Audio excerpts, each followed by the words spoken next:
En 2019 tuve el privilegio, la única vez que tuve el privilegio de ir a una conferencia de mujeres de Nancy DeMoss Wolgemuth en otro país, en otro estado.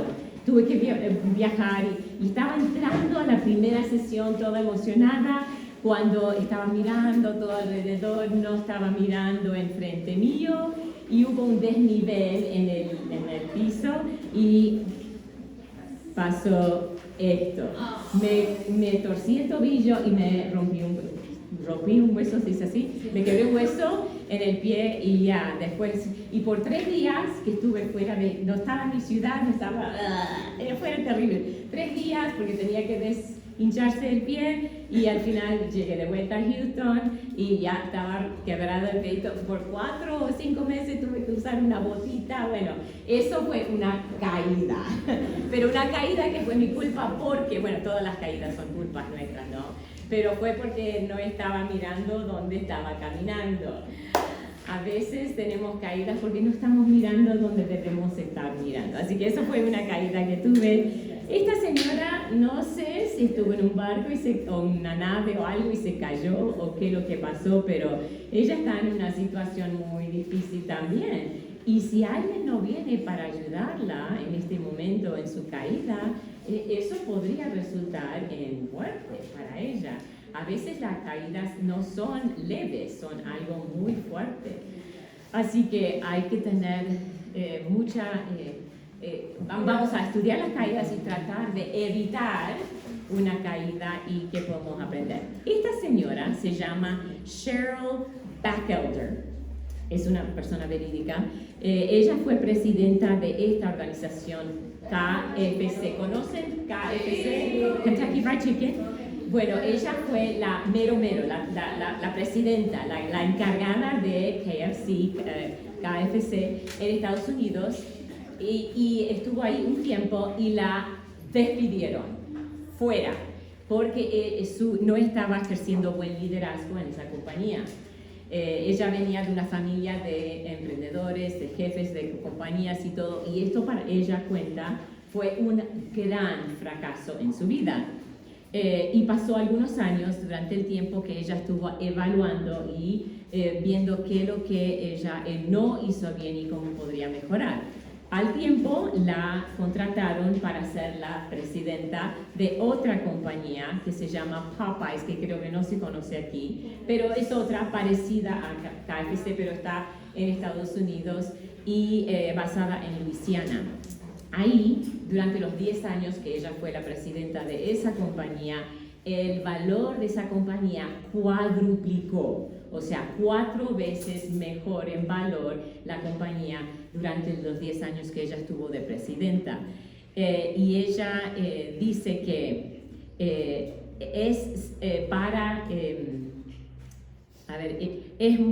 tienes que ser muy intencional para aprender de los fracasos, dice ella. Aprendemos muy poco de los éxitos y los triunfos en la vida, pero podemos aprender mucho de los fracasos y las caídas. Así que hoy vamos a aprender de 2 mujeres que tuvieron algunos éxitos y tuvieron algunos fracasos.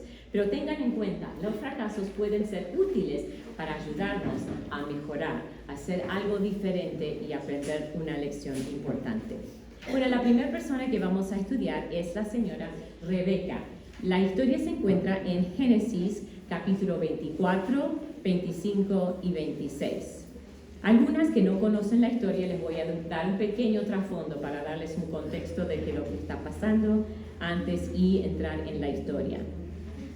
Jehová había bendecido a Abraham y lo trajo de la tierra de Mesopotamia para que él fuera el padre de una nación grande. Los israelitas estaban casados con Sara. Al final, a los 100 años, tuvieron un hijo, Isaac, y él iba a ser también el líder de una gran nación. Bueno, saltamos el tiempo, murió Sara, y Abraham empieza a buscar a ver si puede encontrar una esposa para Isaac. Así que acá Abraham y Isaac están en pantalla. Así que llama a su mayordomo, el encargado de su hacienda, el que está en su mano derecha, digamos. Y le dice, quiero que vayas de vuelta de donde yo salí, de mi tierra, Mesopotamia, y que busques una esposa de mis parientes para mi hijo Isaac. No quiero que él se case con las que adoran ídolos aquí en esta tierra, los cananitas y todos los demás. Quiero que venga la esposa de Isaac, de mis parientes, pero no quiero que él vaya para allá. No quiero que él se vaya a mudar allá, porque Dios me sacó de ahí y esta es la tierra prometida. Entonces manda a su siervo, su mayordomo. Y antes que llega el mayordomo, está llegando, hizo el trajín, y cuando llega a un pozo de agua, donde él estaba queriendo tomar agua, él tomó muy en serio lo que le pidió su amo Abraham y le dice en una oración a Dios, le dice a Dios, por favor, Señor, muéstrame cuál es la señorita que tú has elegido para Isaac, para que sea la esposa. Sea la que me ofrece agua para mí y también para mis 10 camellos. Antes que él terminara de orar, ya Dios había contestado su oración. Y la oración está en estos versículos, Génesis 24, versos 17 al 20. Y dice así, entonces el criado corrió hacia ella y dijo, te ruego que me des a beber un poco de agua de tu cántaro. Ella respondió, bebe, señor mío, y se dio prisa a bajar su cántaro sobre su mano y le dio a beber. Y cuando acabó de darle de beber, dijo, también para tus camellos sacaré agua, hasta que acaben de beber. Y se dio prisa y vació su cántaro en la pila y corrió otra vez al pozo para sacar agua y sacó para todos sus camellos. Ahora, en esta primera escena vemos a Rebeca, la persona que estamos estudiando, con su disposición para dar agua, no solo a este criado, este mayordomo, sino también para sus 10 camellos. Era un trabajo duro. Ahora piensen, a lo mejor no sabemos la edad exacta que tenía esta doncella, pero a lo mejor tenía 17, 18, 19, 20, maybe un poquitito más, 24, pero una jovencita que no conoce a este hombre, un extranjero, completo extranjero, de otro país capaz que hablaba diferente, con un acento diferente, y ella no solo tiene la disposición de darle de agua a él, porque pidió agua para él, ¿no? Pero después también darle agua a todos los camellos. Eso muestra la actitud de corazón que tenía Rebeca, que es algo muy bueno, tenía una actitud servicial, y eso es algo que agrada a Dios. Así que tomemos conciencia de quién era esta señorita, en este momento Rebeca.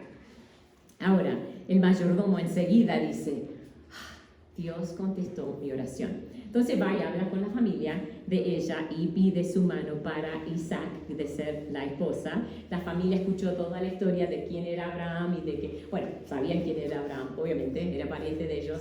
Y como Dios le había bendecido en este viaje a este mayordomo y dieron su permiso para que Rebeca se vaya a casar con Isaac. Y después, al día siguiente, el mayordomo dice, por favor, déjame ir ya, que no quiero demorar más tiempo de lo que ya he demorado en mi viaje, quiero volver a mi amo. Y quería que se quede varios días más. Le dijeron, bueno, preguntemos a Rebeca qué es lo que quiere ella. Y ella no mostró pretextos, fue muy maleable. Sí, él quiere irse ya, yo me puedo ir con él. Y ser maleable, de nuevo, el carácter, el corazón de esta señorita, es algo muy bueno y muestra quién era ella. Así que, hicieron el largo viaje de regreso desde Mesopotamia hasta la tierra prometida donde vivía Abraham e Isaac. Y ahí se encontró con su novio, con el que iba a ser su esposo, y tuvieron la boda y se casaron. Ahora, saltamos 20 años en la historia, ¿okay? Vamos más adelante en la historia, y después de 20 años vemos la segunda escena, y Rebeca era infértil. Ya habían pasado 20 años, estaban casados y no había podido tener familia, no pudo tener hijos. Así que ahora vemos a Isaac, que tomó el tiempo de detenerse y orar a Dios y rogarle a Dios que pueda abrir la matriz de Rebeca para que ella pudiera concebir. Y Dios contestó su oración y ella pudo concebir. Tanto que al poco tiempo, cuando ella estaba esperando familia, ella sintió una guerra dentro de su matriz y ella sintió que era algo inusual, algo no lo normal, digamos. Entonces ella decidió preguntarle a Jehová, a Dios, qué es lo que estaba pasando dentro de ella.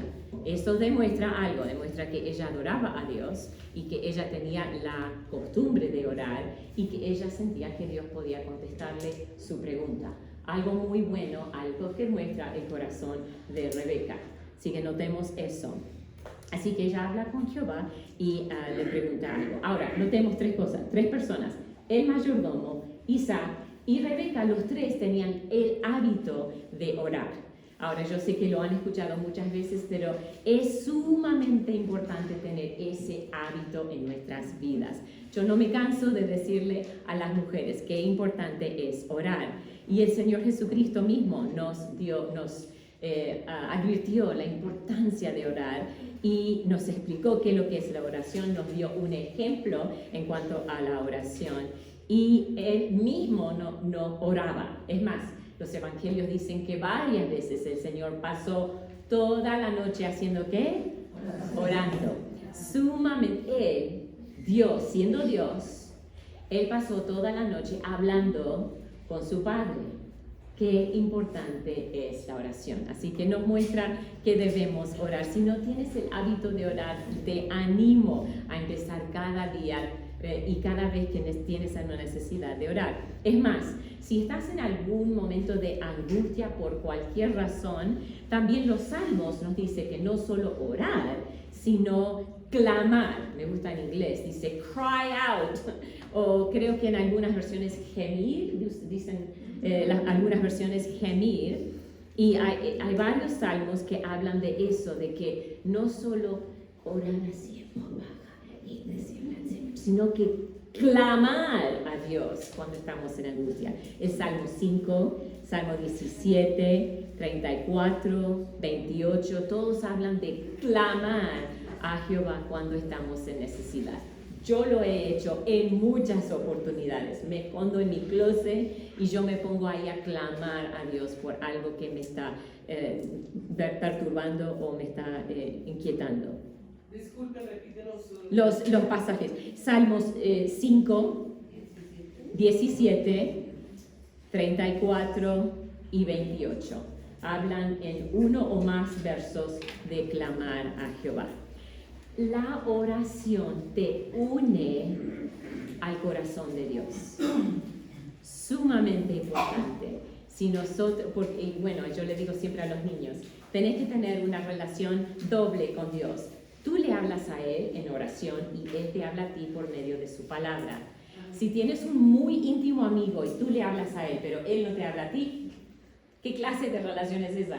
Pero si también tienes un amigo y el amigo te habla a ti, pero tú no le hablas a Él, no sirve.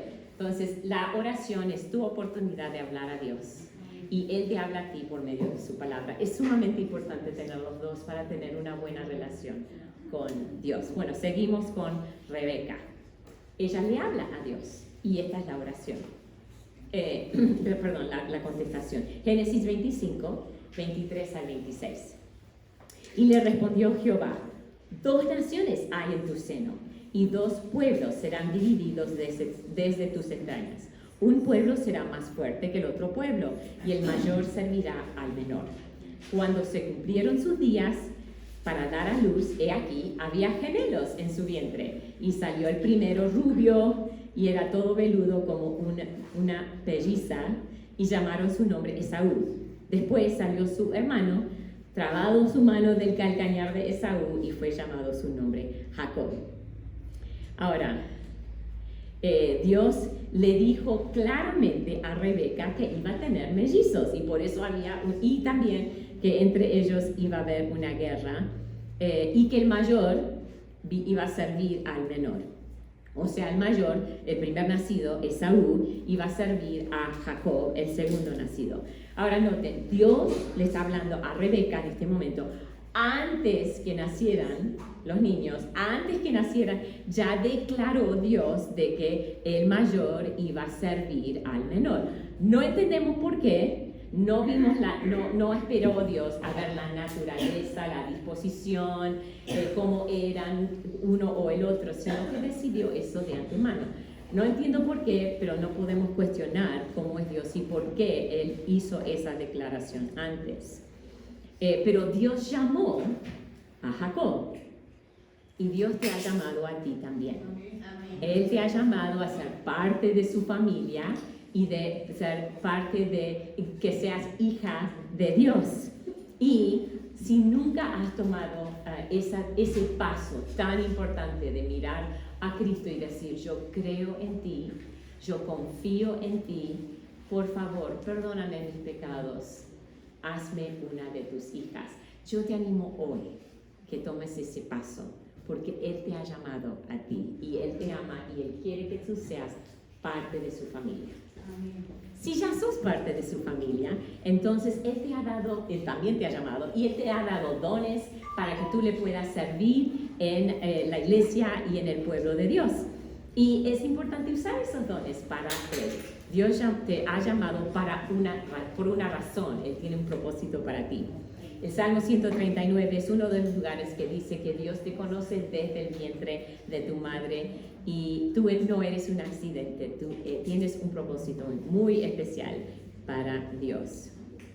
Ahora, nos adelantamos 77 años en la historia y ahora Isaac tiene 137 años, Rebeca tiene más o menos 90 años y los mellizos tienen 77 años. Isaac ya era casi ciego y él no sabía cuántos años más de vida él iba a tener, tenía miedo de que a lo mejor iba a morir pronto, entonces él quiso dar la bendición a su primer nacido, a su primogénito Esaú. De paso vivió otros 50 años después de esto, pero en fin, eso no importa. No sabía Isaac cuándo iba a morir. Isaac tenía preferencia para Esaú como su primogénito. No dice por qué, pero sí dice que Isaac amaba mucho comer lo que Esaú cazaba, o sea, lo que conseguía animales no de los que tenían ellos en la cría, o sea, lo que cazaba, no sé si eran ciervos o lo que él cazaba. Y el gusto le gustaba mucho a Isaac y por eso tenía preferencia para Esaú. Pero Rebeca tenía preferencia por Jacob, puede ser porque él se quedaba más en casa, no dice exactamente la palabra de Dios. No es el plan de Dios tener hijos preferidos.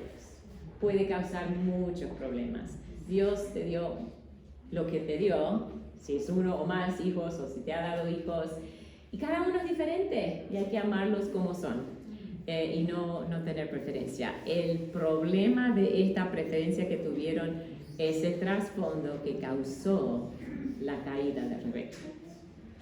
Así que seguimos. Isaac le pidió a su primogénito Esaú que vaya a cazar, dice así la escritura, Génesis 27, versos 3 y 4. Toma pues ahora tus armas, tu aljaba y tu arco, y sal al campo y tráeme caza, y hazme un guisado como a mí me gusta. Y tráemelo y comeré para que yo te bendiga antes que muera. Isaac pensaba, estoy agregando un poquito, de que él podía sobreponer su voluntad a la voluntad de Dios. Digo eso porque ya Dios había declarado que Jacob iba a ser el que llevaba la bendición. Pero no vamos a enfocarnos ahora en lo que hizo Isaac. Solo vamos a enfocarnos en lo que hizo Rebeca. Eso será para otro día. Rebeca escuchó el plan que tenía Isaac para bendecir a Esaú y ella concibió su propio plan y llamó a Jacob y le dijo, Génesis 27, versos 8 a 10. Ahora pues, hijo mío, Rebeca hablando a Jacob, ahora pues, hijo mío, obedece a mi voz en lo que te mando. Ve ahora al ganado y tráeme de allí 2 buenos cabritos de las cabras y haré de ellos viandas para tu padre, como a él le gusta. Y tú las llevarás a tu padre y comerá para que él te bendiga antes de su muerte. Rebeca estaba queriendo ayudar a Jacob a engañar a su padre. Y la meta era que Jacob recibiera la bendición en vez de Esaú. Y también Rebeca estaba ayudando a Jacob a mentir a su padre para que el padre crea que él era Esaú y no Jacob. No era necesario ni engañar ni mentir, porque Dios ya había declarado que era su voluntad y de que el mayor iba a servir al menor. ¿Qué pasó? Rebeca preparó los cabritos, Jacob se vistió con pieles de cabra para engañar al padre y trajo la comida a Isaac. Y engañaron a Isaac. Y Jacob recibió la bendición y desde ese día en adelante Jacob recibió un título, el engañador. Y después él fue engañado varias veces por distintos miembros de su familia. Vamos a dejar a Jacob por un momento y vamos a seguir con Rebeca. Ahora, Jacob sí recibió la bendición de parte de su padre, Isaac. Y en la superficie uno podría decir, pues ya no, todo salió exactamente como Rebeca y Jacob lo habían planeado. La bendición lo recibió Jacob y no Esaú. Pero hubo muchas malas consecuencias del plan que tuvieron ellos. Primero, provocó odio entre esos dos hermanos muchos años. Esaú tomó una actitud negativa de odio hacia, odio hacia Jehová y hacia la adoración a Jehová.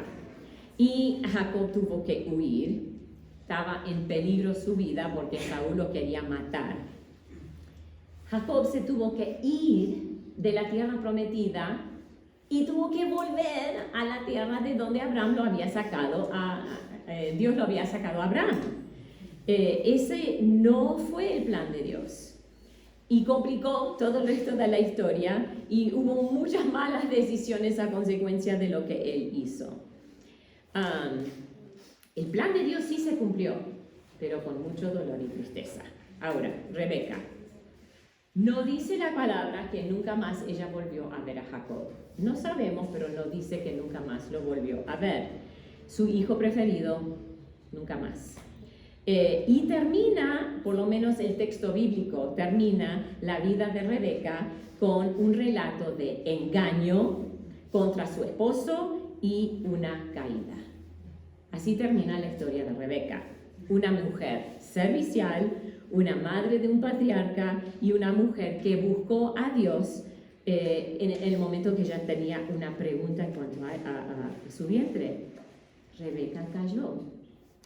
Ahora, ¿qué provocó la caída de Rebeca? Podrían haber sido muchas cosas, pero vamos a enfocarnos en su deseo de controlar. Rebeca no confió en el poder de Dios, sino que ella quería ayudar a Dios a cumplir su voluntad. Ese problema, el problema de control, la sufrimos todas las mujeres. ¿Pueden decir amén a eso? Amén. Yeah. No es algo bueno, pero es algo que sufrimos todas las mujeres. Es parte del castigo. Y lo encontramos justo después de la caída de Eva, lo encontramos en Génesis, capítulo 3, verso 16. Dios, hablando a la mujer, dijo, multiplicaré en gran manera los dolores en tus preñeces.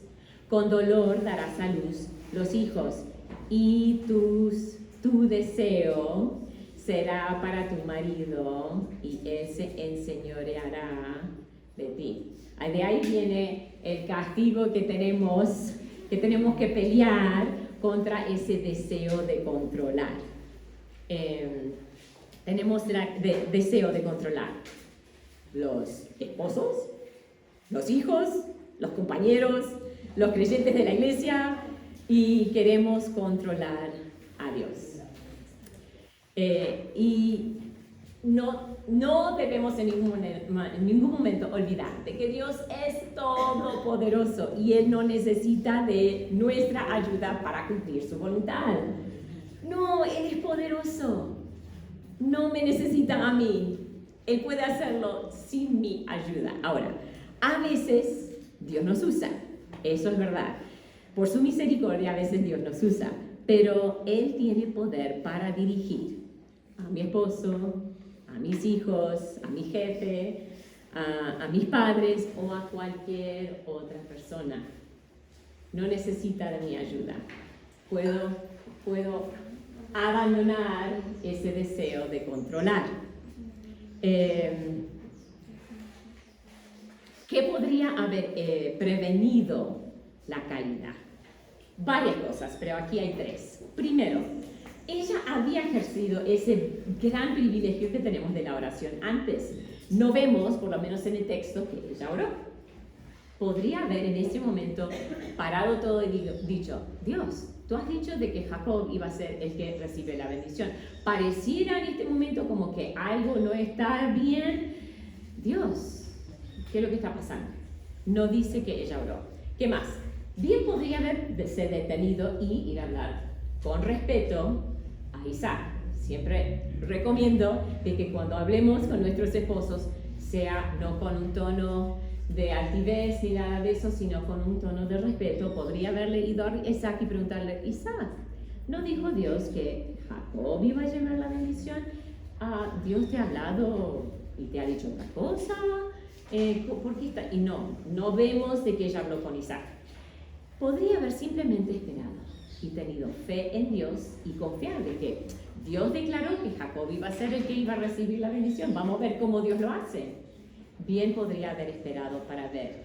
Salmos 27:14 nos dice: espera en el Señor, infunde a tu corazón ánimo y aliento. Sí, espera en el Señor.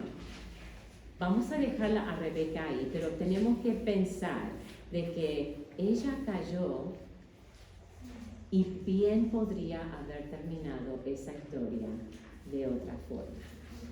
Vamos a saltar a otra persona ahora, Mical.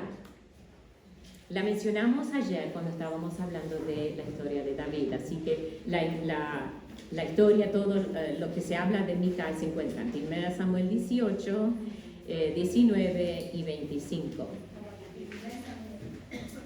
1 Samuel 18, 19, 25 y la última parte de su vida, 2 de Samuel 6. Vamos a saltar 1000 años en la historia y repaso un poquitito lo que ya escuchamos ayer para darles un trasfondo. El rey que estaba gobernando sobre Israel en ese momento era el rey Saúl y estaba reinando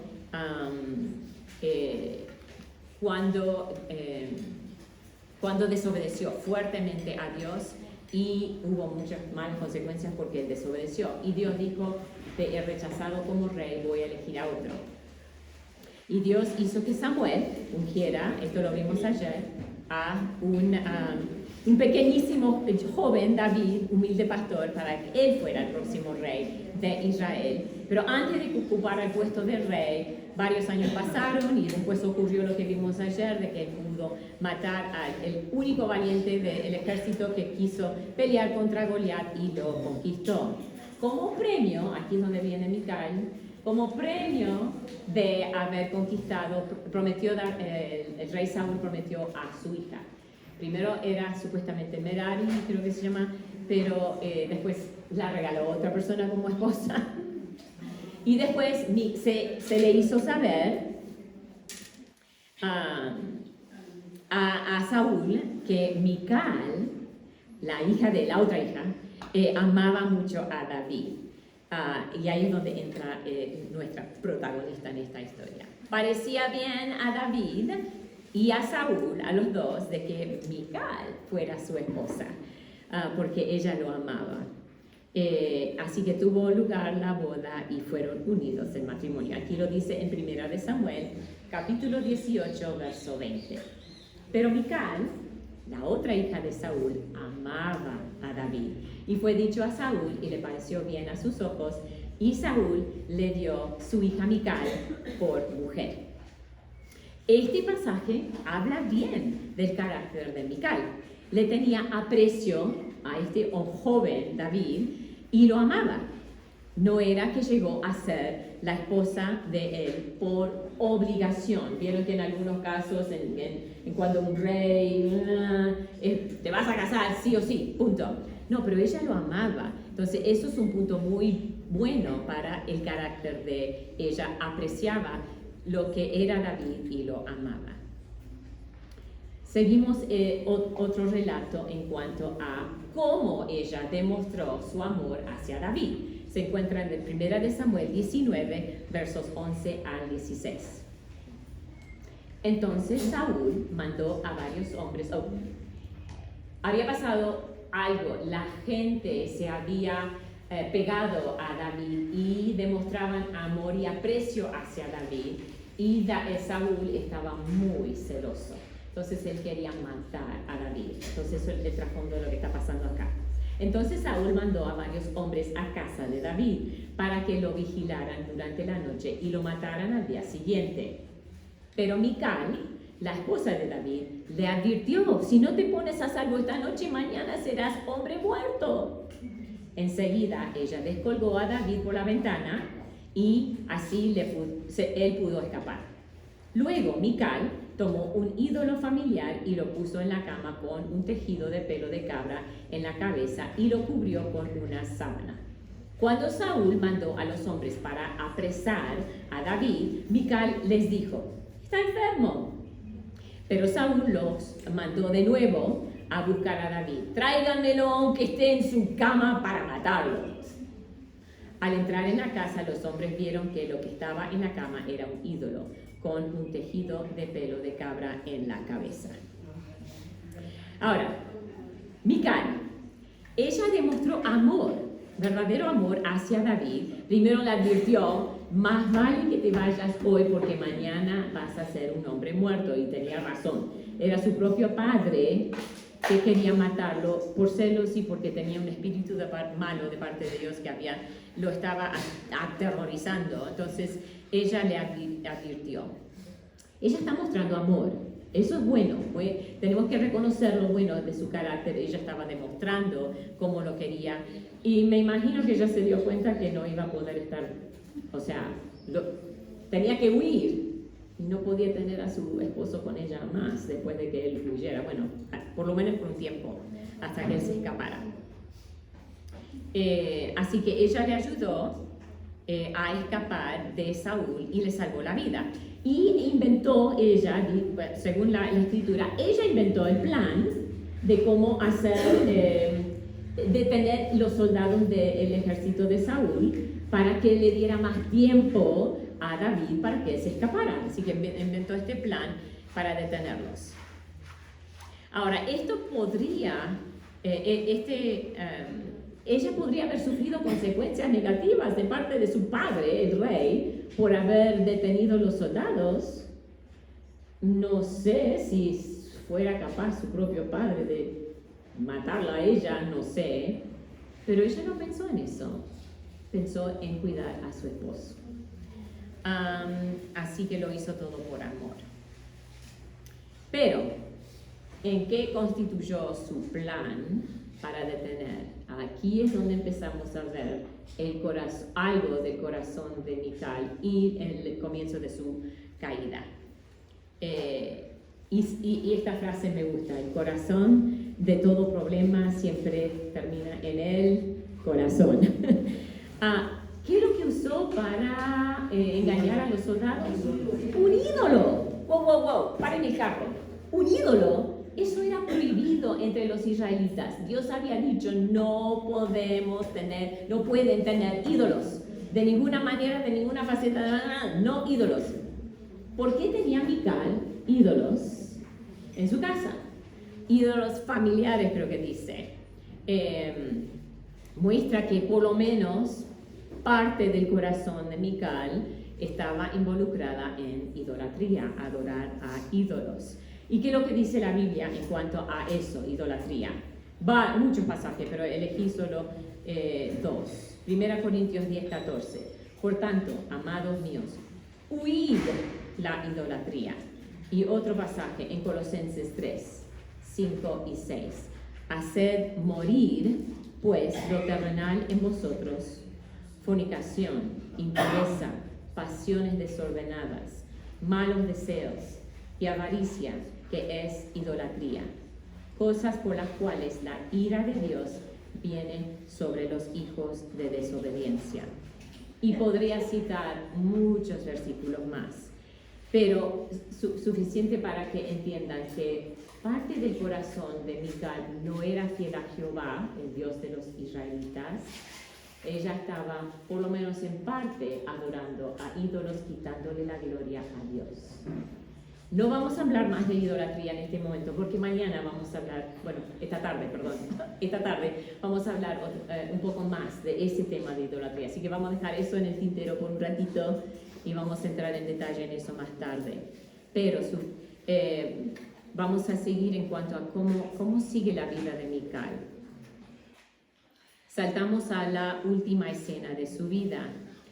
Algunos años han pasado. Ya David no hay más Saúl, ya había muerto David, ya es el rey, y el arca de Jehová había sido detenido en el pueblo de los filisteos, habían tenido una guerra, lo habían atrapado, y ahora, gloria a Dios, estaba volviendo el arca a Jerusalén. Había estado en casa de Obed-Edom y lo estaban trayendo de vuelta. Y lo estaban llevando los sacerdotes como la ley requería, y David estaba ahí enfrente de ellos, porque ahí de nuevo vemos que, sí, David cayó, pero él fue restaurado, y el corazón de David de veras era un corazón que amaba a su Dios. Y él estaba tan contento de poder traer de vuelta ese arca a Jerusalén, donde pertenecía. Entonces vemos el pasaje donde habla de ese momento cuando están trayendo ese arca finalmente de vuelta a Jerusalén, y el gozo que tenía el rey David. Aquí dice, 2 Samuel 6, versos 14 al 16 y 20 al 23. Y David danzaba con toda su fuerza delante de Jehová, y estaba David vestido con un efod de lino. Cuando el arca de Jehová llegó a la ciudad de David, aconteció que Mical, hija de Saúl, miró desde una ventana y vio al rey David que saltaba y danzaba delante de Jehová, y le menospreció en su corazón. Volvió, y después salta un poco el texto, volvió luego David para bendecir a su casa, y saliendo Mical a recibir a David dijo: cuán honrado ha quedado hoy el rey de Israel, descubriéndose hoy delante de las criadas de sus siervos, como se descubre sin decoro un cualquiera. Y Mical, hija de Saúl, nunca tuvo hijos hasta el día de su muerte. Salté un poquito porque quería lo más importante del texto, así que pueden leer todo el pasaje. Así que Mical vio a David saltando con toda su fuerza y danzando, y lo menospreció en su corazón. O en otras palabras podría uno decir, le faltó el respeto. Respeto no solo hacia David, sino hacia quién más. Hacia Dios. Porque él estaba contento por el arca de Jehová. Y obviamente ella no estaba con el mismo sentir en cuanto al arca de Jehová. ¿Por qué? Porque su corazón estaba con ¿qué? Con los ídolos. Así que le habló con sarcasmo cuando vino, y eso es algo, tenemos que tener mucho cuidado las mujeres, que es muy fácil hablar con sarcasmo con nuestros esposos. Ay, ay, ay, cuchillo, salga de mi corazón. Y no agradó a Jehová lo que dijo Mical en cuanto a David, y eso ese castigo vino de parte de Dios. ¿Quién abre la matriz? Solo Dios. Cada bebé es regalo directamente de Dios. No es accidente, no es fue un accidente. No. Dios abre la matriz, Dios da a cada niño y Dios hizo ese castigo, dio ese castigo a Mical y no tuvo hijos hasta la culminación. Y la culminación de esto es la caída de Mical. Así que vamos a analizar qué provocó la caída y uno de los problemas más grandes que tuvo ella fue su orgullo. Y que es orgullo, es pensar más alto de ti mismo de lo que debes pensar, una autoestima superior. Y es un pecado según Proverbios 6, 16 al 19.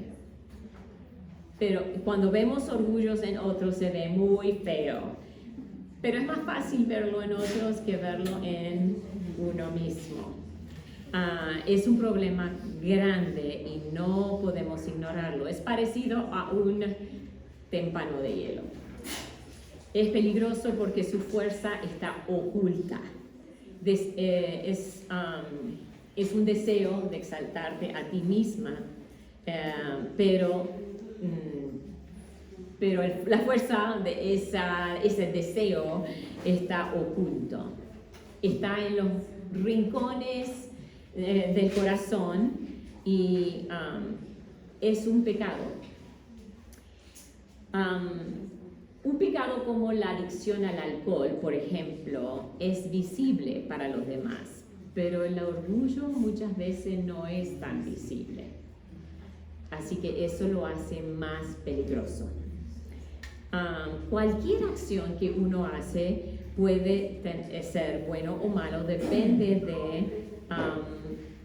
el estado del corazón. ¿Cuál fue la intención al hacer eso? Los fariseos, por ejemplo, hacían cosas muy buenas, pero para exaltación propia, no lo hacían para Dios.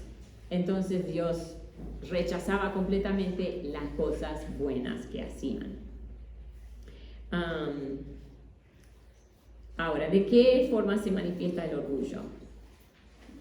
Una relación con Dios o con los demás basada en acciones externas.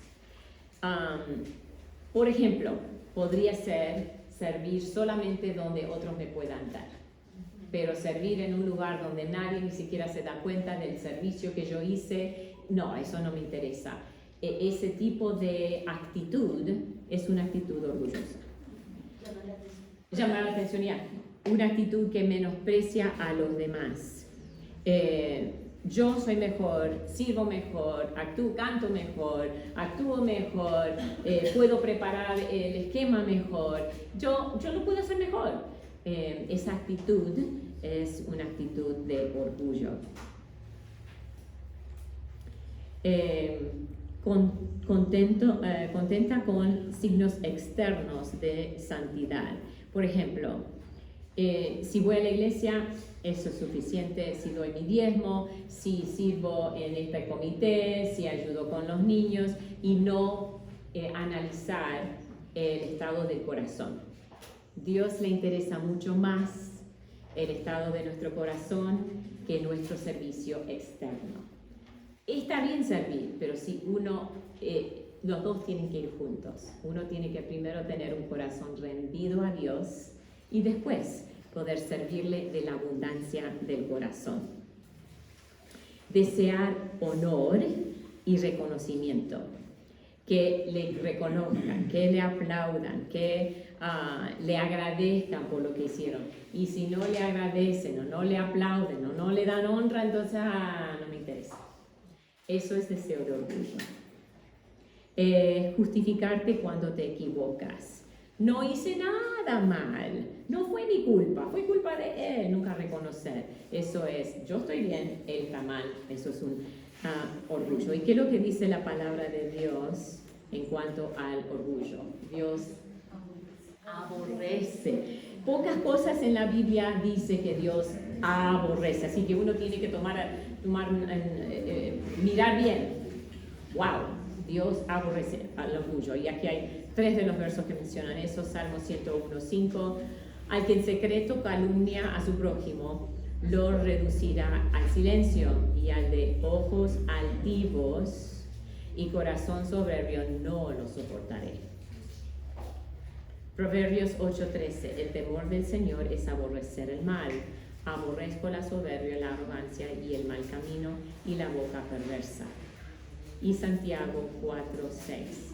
Por eso dice Dios resiste a los soberbios, pero da gracia a los humildes.